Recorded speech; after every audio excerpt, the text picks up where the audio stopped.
Shalom Bapak Ibu Saudara, perkenalkan nama saya Karen Wisan. Saya bekerja sebagai tenaga sukarela pengembangan masyarakat ataupun disingkat TSPM di salah satu tempat di Kota Manado, Sulawesi Utara. Saya sudah menikah, memiliki seorang istri dan seorang putra.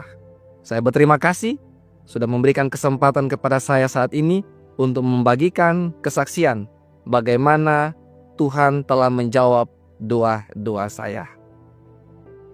Kesaksian yang akan saya ceritakan saat ini itu terjadi di tahun 2016, di mana saat itu Tuhan mengizinkan saya bekerja sebagai misionari di salah satu tempat di tanah Papua.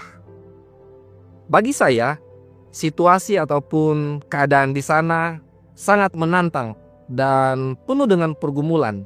Kenapa?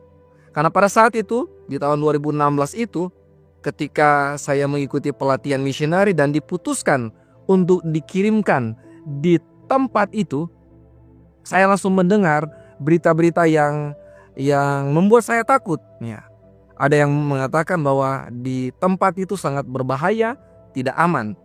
Ditambah lagi ketika saya tiba di sana, benar, saya melihat situasi ataupun keadaan di sana itu jauh di pedalaman, bahkan di tengah hutan, sehingga untuk pergi ke tempat itu dari kota kabupaten saja tidak ada transportasi darat, hanya bisa menggunakan pesawat kecil. Dengan situasi seperti itu membuat juga harga-harga barang di sana, kebutuhan-kebutuhan pokok, makanan itu sangat mahal. Bersyukur juga walaupun mahal tetapi bisa ditemukan, karena banyak kali walaupun saya ada uang, saya tidak tahu mau beli di mana, semua habis. Jadi dengan keadaan seperti itu, maka makanan sehari-hari di sana itu hanya singkong, kalau bukan singkong bakar, singkong rebus. Dan bagi saya itu membuat saya itu bergumul. Ya. Tetapi saya bersyukur kepada Tuhan, dengan kehidupan yang sulit seperti itu, saya benar-benar mengalami bagaimana kuasa doa dalam kehidupan saya. Suatu kali saya dan teman saya, karena kami diutus di tempat itu berdua, suatu pagi kami dikunjungi oleh rombongan satu keluarga untuk mendapatkan pertolongan karena ada yang sakit. Jadi kami di tempat itu kami dikenal bisa memberikan pertolongan yang sederhana ketika ada yang sakit, ada yang luka. Masyarakat di sana itu sering datang ke tempat tinggal kami untuk mencari pengobatan. Dan di suatu pagi itu mereka datang untuk bertemu dengan kami. Setelah kami memberikan pengobatan, oleh karena dari tempat mereka ke tempat kami itu memerlukan jarak seharian jalan kaki, karena transportasi di sana hanya jalan kaki. Jadi ketika mereka akan pulang, kami lihat mereka sudah keadaan lapar. Kenapa? Karena kalau mereka tiba pagi, berarti sudah dari malam mereka jalan kaki. Dan mereka tiba juga pada waktu itu hujan-hujan, sehingga juga mereka sangat lapar pada waktu itu. Kemudian saya katakan kepada teman saya, bagaimana persediaan makanan kita? Kemudian dia jawab, tinggal sekali masak. Kemudian saya tanya, masak saja itu untuk mereka, karena mereka sudah lapar. Puji Tuhan, teman saya setuju untuk dimasak, untuk diberikan kepada mereka. Jadi ketika kami masak, kami beri makan, mereka pulang. Itu artinya kami sudah tidak ada persediaan makan. Bagaimana untuk kami makan siang, makan sore, atau malam. Jadi setelah itu kami bergumul. Bahkan saya secara pribadi itu sangat bergumul. Kenapa? Karena kalau tidak ada persediaan makanan, sorenya ataupun malamnya tidak makan, saya tidak bisa tidur kalau dalam keadaan lapar. Itulah sebabnya saya ajak teman saya itu untuk berdoa, dan lebih berdoa lagi, meminta supaya Tuhan boleh memberikan kebutuhan untuk kami makan pada hari itu. Kira-kira hari sudah mulai sore pada waktu itu.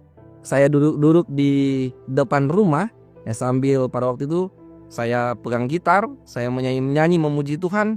Tiba-tiba ada seorang ibu yang lewat di depan rumah kami. Kebetulan juga ibu itu sudah sangat mengenal kami. Dia panggil saya, Kemudian saya datang, ya. Kemudian apa yang ibu ini berikan kepada saya, dia berikan satu kantung besar yang berisikan bahan-bahan makanan, ubi-ubian, singkong, sayur-sayuran, dan kira-kira kebutuhan ataupun persediaan makanan itu kurang lebih 2-3 hari. Ya. Di dalam hati saya, wah luar biasa Tuhan itu. Tuhan langsung menjawab doa saya di hari itu juga. Bahkan ketika saya berdoa hanya untuk bisa makan hari itu supaya malamnya tidak dalam keadaan lapar, tetapi Tuhan memberikan untuk beberapa hari ke depan. Luar biasa. Kemudian jawaban doa saya yang lain juga yang saya alami di tempat itu, di mana pada suatu kali kami mengadakan pelayanan di tempat yang berbeda. Jadi kebetulan tempat kami itu sudah berdekatan dengan negara tetangga, negara di sebelah, yaitu Papua Nugini atau PNJ. Jadi jemaat ataupun ada kelompok di tempat itu, mereka mengundang kami untuk pergi ke tempat itu dengan jarak yang bagi saya sangat jauh. Kenapa harus menempuh jalan kaki kurang lebih 2 hari, ya. Saya dan teman saya tidak bisa menolak karena ini juga pelayanan, ya, bagian dari pekerjaan kami. Jadi kami memutuskan untuk pergi bersama rombongan tersebut, ya. Sebelum berangkat kami berdoa, ya. Apa yang kami doakan? Ya, kami meminta kekuatan fisik karena secara fisik, ya, kami tidak mampu. Sebelumnya kami tidak pernah berjalan dengan jarak yang cukup jauh. Ditambah lagi medan di sana yang sangat ekstrim. Kami harus melewati gunung-gunung yang sangat tinggi, bahkan sungai-sungai, jurang-jurang, ya. Dengan medan yang menantang ini membuat kami sangat bergumul. Namun puji Tuhan, Tuhan menyanggupkan kami. Kami berdoa di tengah jalan pun, pada saat kami mendaki gunung, ya. Kalau mendaki gunung di sana itu sangat jauh, ya. Kami bisa mendaki sampai 5-6 jam. Tetapi puji Tuhan, di saat kami lelah, kami berhenti berdoa. Di saat kami lelah, kami berhenti berdoa. Dan pada akhirnya, dengan pertolongan Tuhan, kami percaya kami boleh tiba di tempat di mana akan kami tuju. Kemudian kami boleh kembali lagi ke tempat tinggal kami. Puji Tuhan, Tuhan menjawab doa kami. Tuhan memberikan kami kekuatan untuk melewati medan yang sangat ekstrim. Namun, jawaban doa bukan hanya sampai di situ. Selang beberapa hari, datang berita di telinga kami, ya.